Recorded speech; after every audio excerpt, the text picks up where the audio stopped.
Tonight, we embark on an even deeper, more unhurried journey through Tassim, revisiting our dear friend, tea, to uncover more of its fascinating and gentle history across the ages. Let the world outside quieten as we steep ourselves in the extended story of this ancient beverage, from a single leaf to a global companion offering warmth and solace. Our expanded chronicle begins again in the mist-laden mountains of ancient China, the very cradle of tea, where its discovery was an accident of serene serendipity. Legend still sings of Emperor Shennong, the divine farmer, who, while resting under a Camellia sinensis tree, noticed leaves falling into his pot of boiling water around 2737 BCE. He tasted the accidental infusion, finding it remarkably refreshing, a discovery that would slowly unfurl to touch countless lives across millennia with its gentle grace. Beyond legend, archaeological findings suggest that tea was consumed in China as far back as the Han Dynasty, perhaps even earlier, initially for its restorative properties. Early texts describe tea being used as a bitter medicinal brew, a tonic to sharpen the mind and invigorate the body. Long before it became a daily pleasure, the methods of preparing tea evolved. Early on, leaves were often steamed and compressed into bricks, making them easier to transport and store for later use. These tea bricks were sometimes even used as currency in remote regions, highlighting their practical value in the ancient Chinese economy and trade networks. During the Sui dynasty, tea's popularity began to spread beyond monastic and royal circles, becoming more accessible to the general populace, though still a simple brew. The Tang dynasty, from the 7th to 10th centuries, truly marked tea's ascent from a humble herb to a cherished element of culture and refined art. It was during this illustrious period that tea drinking became an established custom, with dedicated tea houses appearing and tea ceremonies starting to take shape. Poets and scholars of the Tang era frequently lauded tea in their works, celebrating its ability to inspire creativity and foster contemplative moods. And it was then that Lu Yu, the revered sage of tea, meticulously compiled his Cha Jing, or the Classic of Tea, the first comprehensive guide to its cultivation and enjoyment. His seminal work elevated tea to an almost spiritual practice, detailing everything from the quality of water to the precise art of brewing and sipping. Lu Yu's influence cemented tea's place in Chinese culture, establishing standards and a philosophical appreciation that would endure for centuries to come. Following the Tang, the Song Dynasty, 960 1279 AD, witnessed further refinements in tea culture, particularly with the art of preparing powdered tea. Similar to today's matcha, elaborate tea competitions became fashionable among the elite, where participants showcased their skills in whisking powdered tea to achieve the perfect froth and flavor. The aesthetics of tea drinking flourished, with artisans producing exquisite Jianware tea bowls, their dark glazes prized for beautifully contrasting with the vibrant green tea. Buddhist monasteries remained pivotal centers for tea cultivation and knowledge, with monks developing new techniques and preserving ancient tea traditions. These monastic communities not only cultivated tea for their own use, but also helped to disseminate its culture along burgeoning trade routes within China and beyond. From the heartlands of China, the delicate aroma and profound culture of tea began to drift towards the land of the rising sun, Japan. Buddhist monks such as Saicho and later Aisai, returning from their studies in China in the 9th and 12th centuries respectively, are credited with formally introducing tea seeds and bushes to Japan. Aisai, in particular, emphasized tea's medicinal benefits and promoted its cultivation, writing his own treatise, Kissa Yojoki, Drinking Tea for Health. Initially, tea in Japan was a rare luxury, primarily enjoyed within the imperial court and among the monastic orders for its spiritual and physical benefits. Over many centuries, the Japanese meticulously wove tea into the fabric of their society, culminating in the highly ritualized tea ceremony, chanoyu, or the way of tea. This serene practice, deeply infused with the principles of Zen Buddhism, emphasizes harmony, WA, respect, K, purity, Sei, and tranquility, Jaku. The philosophy of wabi-sabi, finding beauty in imperfection and simplicity, became a cornerstone of the tea ceremony, influencing the design of tea houses and utensils. The revered tea master Sen no Rikyu in the 16th century crystallized the tea ceremony into its most influential form, advocating for rustic simplicity and profound spiritual awareness. His teachings shaped the etiquette, aesthetics, and spiritual depth of Shanoyu, influencing generations of tea practitioners and artists. Powdered green tea, or matcha, became the focal point of this ceremony, meticulously whisked with a bamboo whisk. The chasen in a handcrafted bowl. The chawan, the tea room, or chashitsu, was often a small, unadorned space designed to encourage humility and focus on the present moment, fostering a sense of calm. Various schools of tea ceremony evolved, such as Urasenka and Omotesenka, each with its own subtle nuances in ritual and philosophy, yet sharing core principles. Beyond matcha, Japan cultivated other exquisite green teas, like sencha, known for its refreshing, grassy notes, and gyokuro, a shaded tea with a rich, savory umami flavor. Hojicha, a roasted green tea with a nutty, comforting aroma, and genmaisha, green tea combined with roasted brown rice, also became popular everyday choices.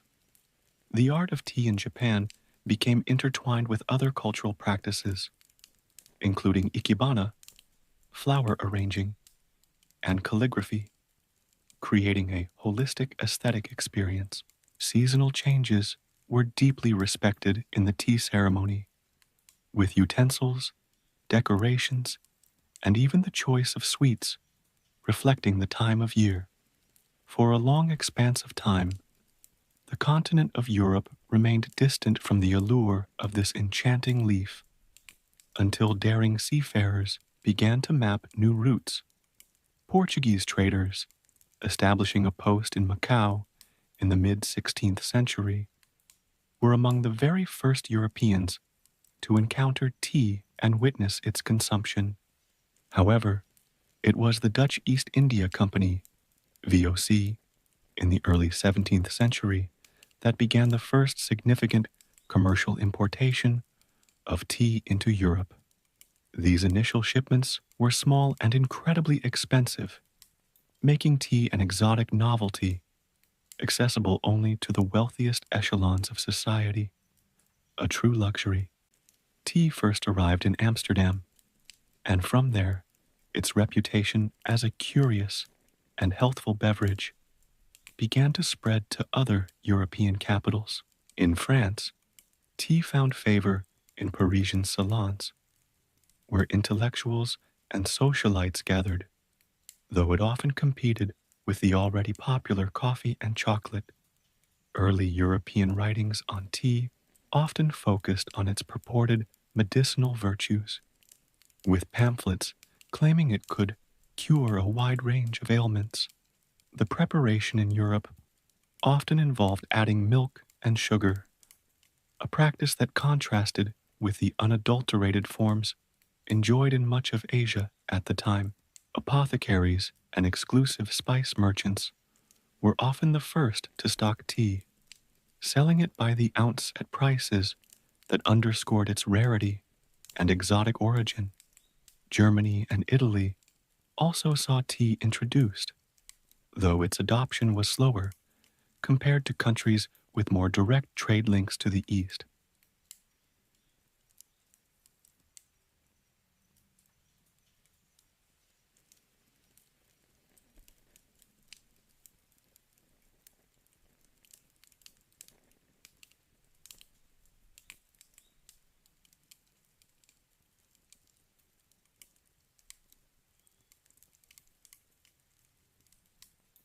England's profound and lasting connection with tea began to blossom in the mid 17th century, an affair that would shape its culture and empire. The marriage of King Charles II to the Portuguese princess Catherine of Braganza in 1662 played a pivotal role in popularizing tea among the English aristocracy. Queen Catherine, a devoted tea drinker, brought with her a casket of fine tea and the elegant custom of tea drinking, which quickly became fashionable at court. London's bustling coffee houses, already centers of commerce and conversation, started offering tea as a sophisticated alternative, broadening its appeal beyond the nobility. The formidable British East India Company soon recognized the immense commercial possibilities of tea and aggressively expanded its importation, eventually gaining a monopoly. This increased supply, though still subject to high taxes, gradually allowed tea to become more accessible, though it remained a significant household expense for many. The high taxes on tea led to widespread smuggling operations along Britain's coastlines, as illicit traders sought to meet the growing demand at lower prices. As tea became more ingrained in daily life, specific British tea blends began to emerge, such as the robust English breakfast, designed to accompany a hearty meal. The delightful tradition of afternoon tea, famously attributed to Anna, Duchess of Bedford, in the 1840s, transformed tea into a distinct social occasion. This light meal, intended to bridge the long gap between luncheon and dinner, featured tea served with an array of delicate sandwiches, scones, and cakes. A distinction arose between afternoon tea, typically a lighter, more refined affair, and high tea, a more substantial evening meal for the working classes, often including meat or pies. Public tea gardens, like Vauxhall and Ranelagh in London, became fashionable resorts where people could enjoy tea, music, and social mingling in pleasant outdoor settings. The temperance movement in the 19th century actively promoted tea as a wholesome alternative to alcoholic beverages, further boosting its consumption among all social classes. Tea became a cornerstone of Victorian domesticity, a symbol of respectability, comfort, and the well-ordered home, central to hospitality.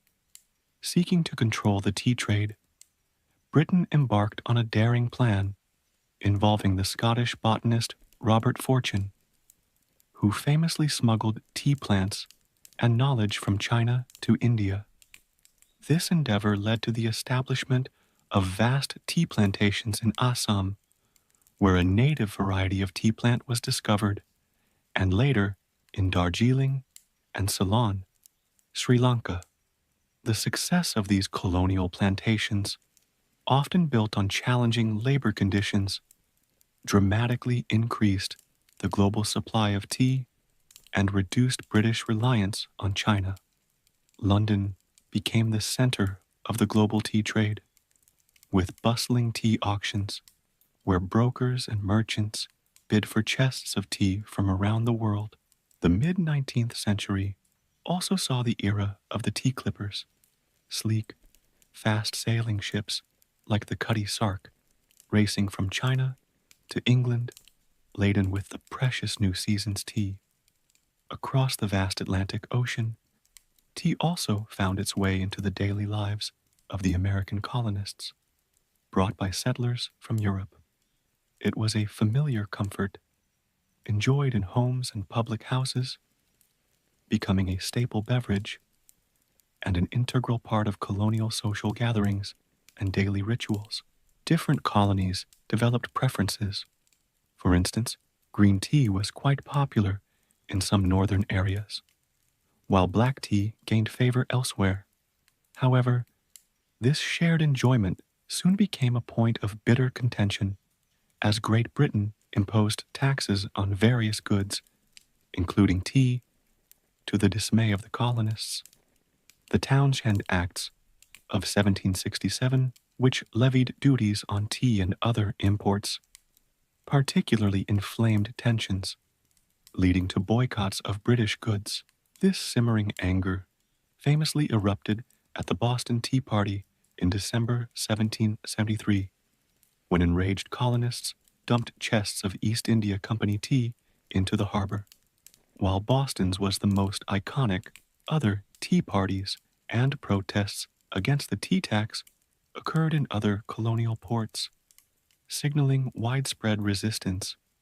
The American Revolution saw a patriotic shift towards coffee for some, yet many Americans continued to enjoy tea, with smuggling ensuring its availability.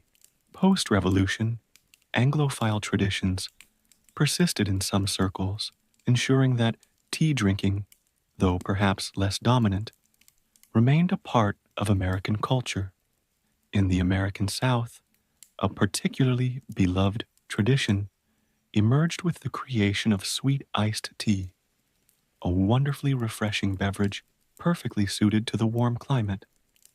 There were even early attempts to cultivate tea in the United States, particularly in South Carolina, though these met with limited commercial success compared to established regions.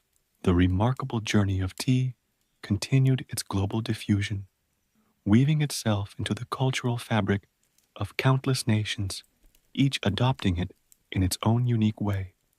In Russia, zavarka, a strong tea concentrate, was traditionally brewed in a samovar, a heated metal urn, then diluted with hot water in individual cups, and often enjoyed with lemon or jam. The overland caravan routes, including the Siberian route, were crucial for transporting tea from China to Russia, making it a cherished, albeit initially expensive, commodity. Turkey developed a passionate tea culture, with say, Turkish tea, brewed in a çaydanlık, a double teapot, and served in small, tulip-shaped glasses, a constant presence in social life. From bustling bazaars to quiet homes, the offering of strong black Turkish tea signifies hospitality and is an integral part of daily interactions and conversations. Moroccan mint tea, a sweet and fragrant blend of green tea, fresh mint leaves, and sugar, is ceremoniously prepared and poured from a height to create a delicate foam. This vibrant tea, often called Berber whiskey, is a cornerstone of Moroccan hospitality, offered to guests as a welcoming gesture of friendship and respect. India, now one of the world's largest tea producers, developed its own iconic masala chai, a rich concoction of black tea simmered with milk, sugar, and aromatic spices like cardamom, ginger, and cloves. Across the diverse regions of India, countless variations of chai exist, sold by chaiwalas on street corners and enjoyed in homes as a daily ritual. In Taiwan, the latter half of the 20th century saw the delightful invention of bubble tea, or pearl milk tea, a chilled, frothy tea-based drink with chewy tapioca balls. This innovative beverage quickly gained international popularity, especially among younger generations, showcasing tea's capacity for modern adaptation and fun. The Middle East also embraced tea, with strong black tea often flavored with sage or cardamom, becoming a staple in cafes and homes across the region. Even in parts of Africa, tea cultivation took root, with countries like Kenya becoming major exporters and local tea drinking customs evolving. The modern era has witnessed an explosion in tea appreciation, with a growing global consciousness regarding its diversity, heritage, and health benefits.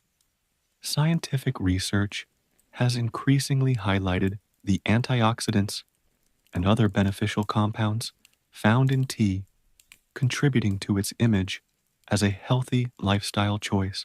This has spurred interest in varieties like green tea, white tea, and oolong tea, known for their delicate flavors and purported wellness properties.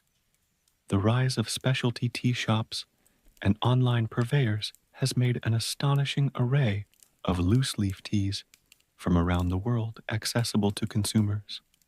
Artisanal tea movements focus on single origin teas, terroir, and ethical sourcing, much like the fine wine or coffee industries, attracting dedicated connoisseurs. Fair trade and organic certifications have become increasingly important as consumers seek teas produced sustainably and with respect for workers and the environment.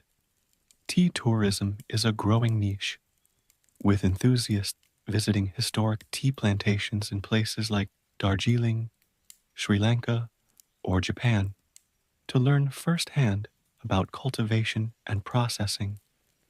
Innovations continue to shape how tea is enjoyed, from sophisticated brewing gadgets and ready-to-drink bottled teas to novel tea-infused culinary creations.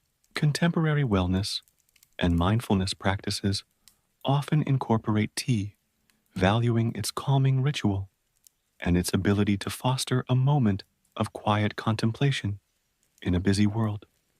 Tea ceremonies, both traditional and newly imagined, offer pathways to cultural understanding and personal reflection, highlighting tea's enduring spiritual dimension.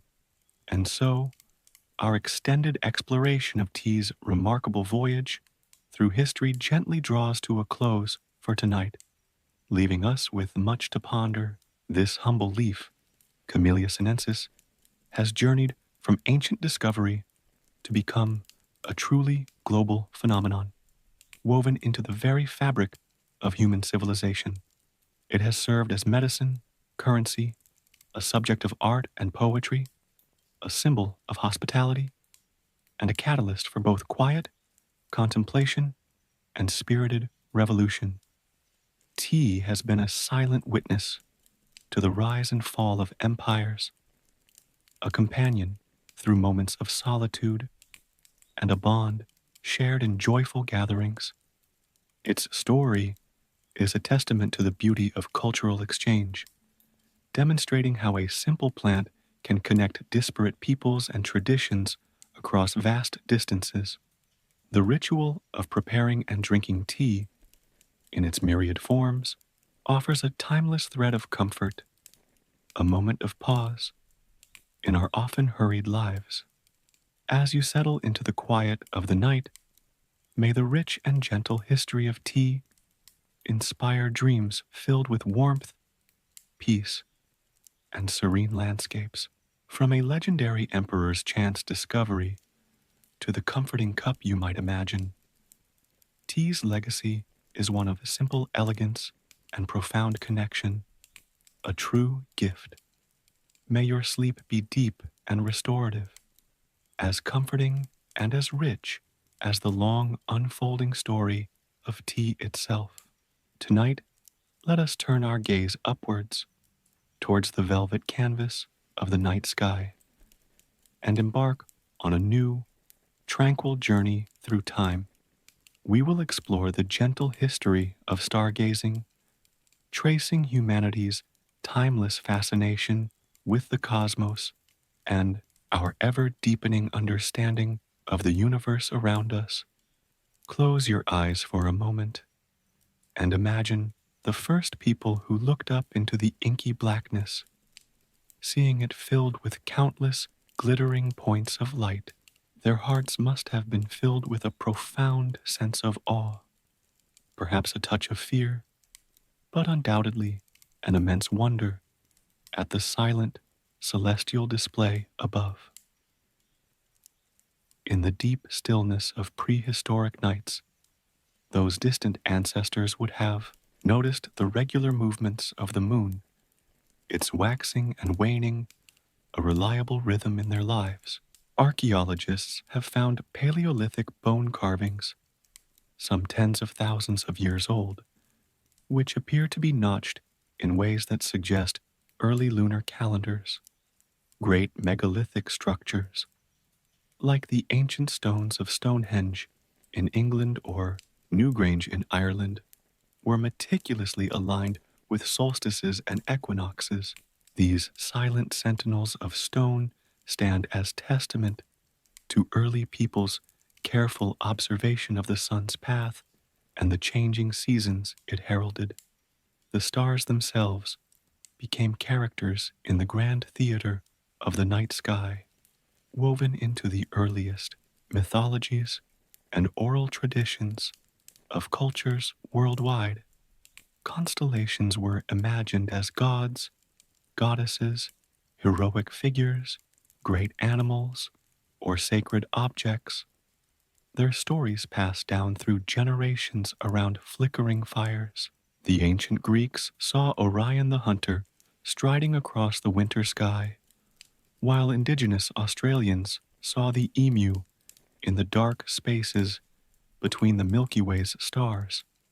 These celestial narratives provided explanations for natural phenomena, moral guidance, and a sense of order in a world that often felt unpredictable. Beyond myth, the stars offered practical guidance. Early navigators on land and sea learned to steer by the fixed points of light, like the steadfast North Star. The predictable rising and setting of certain star groups signaled optimal times for planting and harvesting, crucial knowledge for fledgling agricultural societies. The sky was thus humanity's first calendar, its first map, and its first storybook, a shared heritage connecting all who lived beneath its vast expanse. These early sky watchers laid the very foundations for the science of astronomy, their patient observations forming the bedrock for future discoveries. Their connection to the cosmos was intimate and direct, a daily reminder of a universe far greater than themselves, inspiring humility and curiosity. In the Fertile Crescent of Mesopotamia, the ancient Babylonians became particularly meticulous observers of the heavens beginning around 3,000 years ago. From their ziggurat temples, priests and scribes diligently recorded the movements of the sun, moon, and the 5 visible planets, compiling vast astronomical diaries. They identified many of the constellations we still recognize today and developed the concept of the zodiac, the band of sky through which the planets appear to travel. Their mathematical skills allowed them to predict lunar and solar eclipses with surprising accuracy, events often viewed with great religious significance. These Babylonian records, preserved on clay tablets, would later prove invaluable to astronomers in other cultures, providing centuries of observational data. Meanwhile, in ancient Egypt, the stars were deeply interwoven with religion, agriculture, and monumental architecture, guiding daily life and beliefs. The Grand Pyramids at Giza, for instance, show remarkable alignments with cardinal directions, and certain stars, particularly those in Orion, associated with the god Osiris. Egyptian astronomers, or hour watchers, developed star clocks using groups of stars called decans, which rose sequentially throughout the night to mark time. The heliacal rising of Sirius, the brightest star in the sky just before dawn, heralded the annual flooding of the Nile River, vital for Egypt's agriculture. This celestial event marked the beginning of their new year, a pivotal moment celebrated with festivals and rituals, linking the heavens to earthly prosperity. Their understanding of the cosmos was rich with symbolism, with the sun god Ra traversing the sky in his bark by day and the underworld by night. The Egyptians envisioned the sky as the goddess Nut arched over the earth, her body adorned with stars, a protective and encompassing presence. The ancient Greeks, beginning around the 6th century BCE, inherited much of this earlier astronomical knowledge but brought a new spirit of rational inquiry. Philosophers like Thales of Miletus sought natural explanations for celestial phenomena, moving away from purely mythological interpretations of the cosmos. Anaximander proposed one of the first cosmological models, envisioning the Earth as a cylinder floating freely in space, surrounded by celestial spheres. Pythagoras and his followers believed the universe was governed by mathematical harmonies, with planets moving on spheres, producing a music of the spheres. Plato and later Aristotle developed influential geocentric models, placing a spherical Earth at the center of the universe, with stars and planets embedded in concentric crystalline spheres. Aristotle's model, though incorrect, was comprehensive and logically argued, and it would dominate Western astronomical thought for nearly 2,000 years. Eratosthenes of Cyrene, a brilliant scholar and librarian at Alexandria, famously calculated the circumference of the Earth with remarkable accuracy using geometry and shadows. His experiment demonstrated the power of observation and mathematics to understand the physical world, even on a grand scale, using simple tools. Hipparchus of Nicaea, often considered one of antiquity's greatest astronomers, created an extensive star catalog, ranking stars by their apparent brightness or magnitude. He is also credited with discovering the precession of the equinoxes, the slow wobble of Earth's axis, by comparing his observations with earlier Babylonian records. Claudius Ptolemy, working in Alexandria in the 2nd century AD, synthesized Greek astronomical knowledge in his monumental work, the Almagest. Ptolemy's geocentric model, with its complex system of epicycles and deferents to explain planetary motions, became the authoritative text for over 1,400 years. A remarkable discovery, the Antikythera mechanism, an ancient geared device found in a shipwreck, reveals the Greeks' sophisticated ability to model celestial movements mechanically. This intricate analog computer could predict eclipses and track the positions of the sun, moon, and planets, showcasing their advanced engineering skills. During the Middle Ages in Europe, much of the classical Greek knowledge was preserved and significantly advanced within the Islamic world. From the 8th to the 15th centuries, scholars in cities like Baghdad, Cairo, and Cordoba translated Greek texts into Arabic, critically analyzed them, and made their own groundbreaking contributions. Astronomers such as al-Battani refined Ptolemy's calculations for the sun's motion and the length of the year with impressive precision. Abd al-Rahman al-Sufi meticulously updated Hipparchus's star catalog in his Book of Fixed Stars, providing beautiful illustrations of constellations and noting the Andromeda Galaxy. Great observatories were established, such as the Maragay Observatory in Persia under Nasir al-Din al-Tusi and Ulugh Beg's Observatory in Samarkand.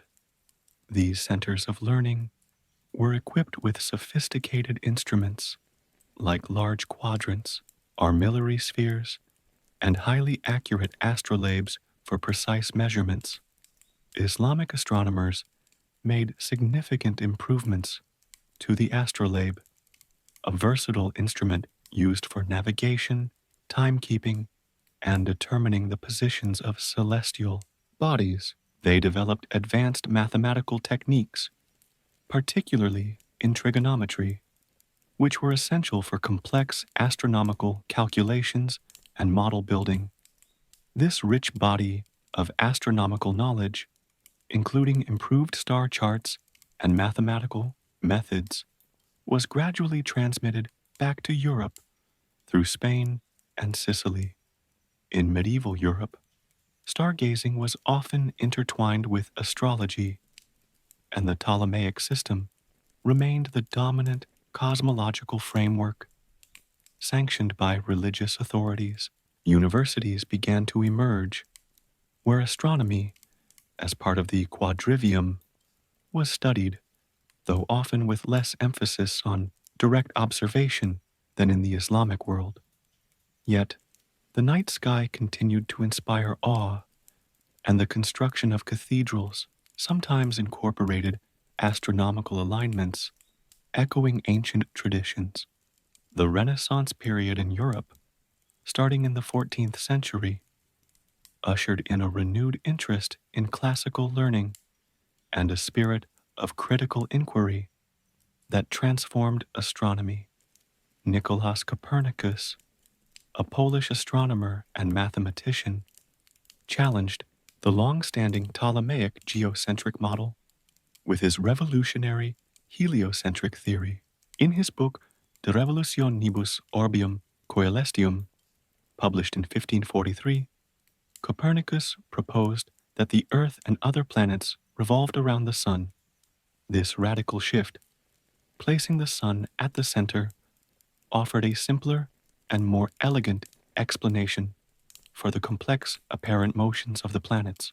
Though initially met with resistance, Copernicus's work laid the groundwork for a profound transformation in our understanding of the cosmos.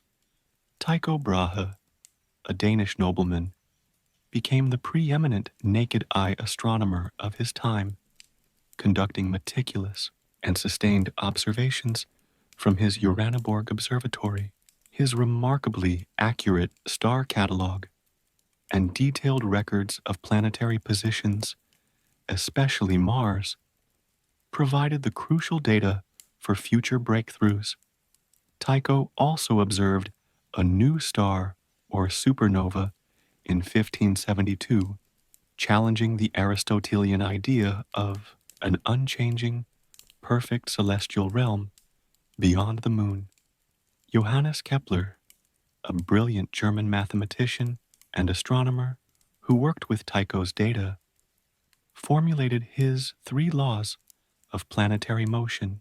Kepler discovered that planets move in elliptical orbits, not perfect circles, and that their speed varies depending on their distance from the Sun. His laws provided a precise mathematical description of the heliocentric system, greatly improving its predictive power and further challenging the old views. Meanwhile, in Italy, Galileo Galilei turned the newly invented telescope towards the heavens in 1609, making a series of astonishing discoveries. He observed the craters and mountains on the moon, revealing it to be a world much like Earth, not a perfect celestial sphere.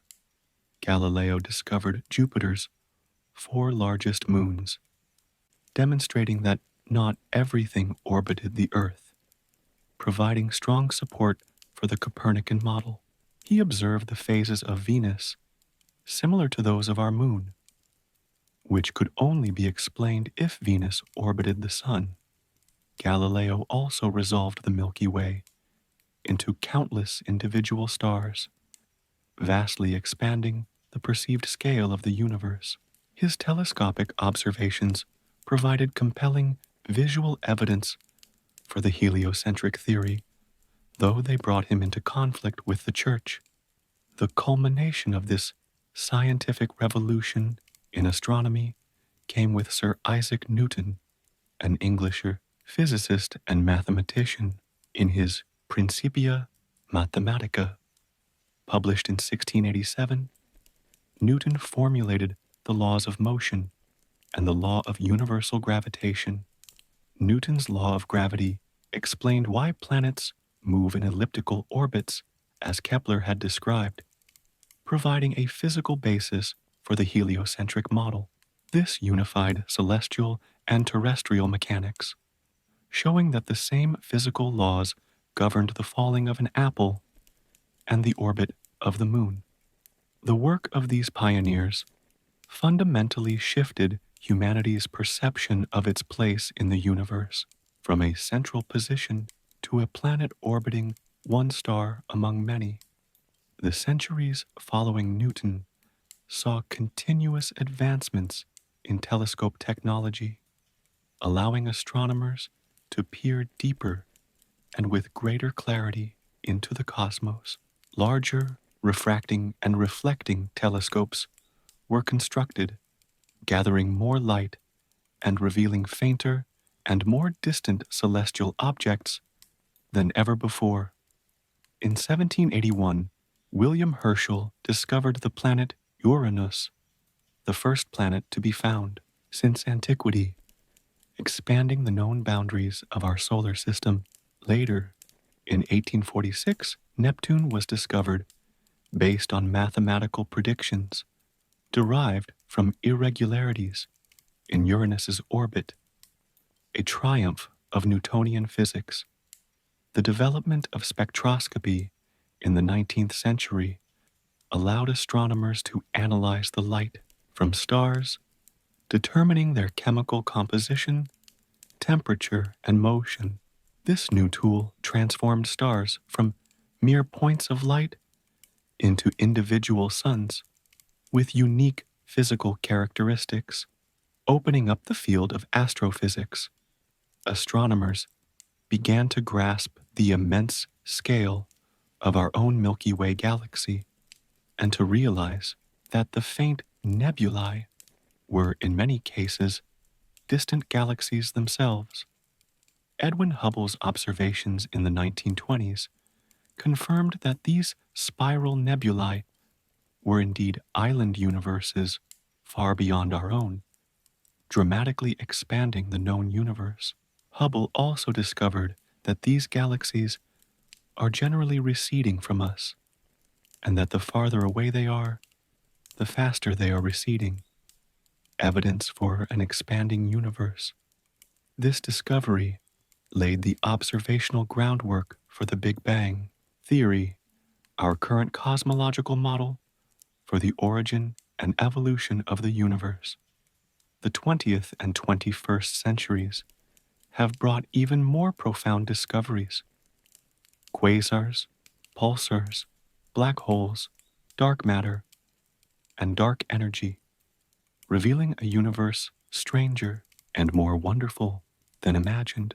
Space telescopes, like the Hubble Space Telescope and the James Webb Space Telescope, orbiting above Earth's distorting atmosphere, provide breathtaking images and data. The age-old practice of stargazing has evolved into a sophisticated science, Yet it continues to be driven by that same fundamental human curiosity and wonder. Humanity has even taken its first steps beyond Earth, sending probes to distant planets and astronauts to the moon, extending our senses into the cosmos. And so, our journey through the history of stargazing draws to a gentle close, a story of persistent curiosity and expanding horizons, from ancient myths whispered under starlit skies to the complex equations that describe the universe. Our engagement with the cosmos has been a constant source of inspiration. The night sky remains a universal heritage, a canvas of serene beauty that has connected humanity across cultures and through millennia. Looking up at the stars continues to evoke a sense of wonder, reminding us of the vastness of time and space and our small but precious place within it. It is a reminder that the quest for knowledge and the appreciation of beauty are intertwined, two of the deepest expressions of the human spirit. May the silent, sparkling stars above bring a sense of peace and perspective as you drift into a restful and tranquil sleep. Their ancient light has traveled for eons to reach your eyes, carrying with it stories of cosmic birth, distant galaxies, and the enduring human desire to understand. Sleep now under the same celestial canopy that has watched over dreamers, thinkers, and explorers throughout all of history, a peaceful and infinite embrace.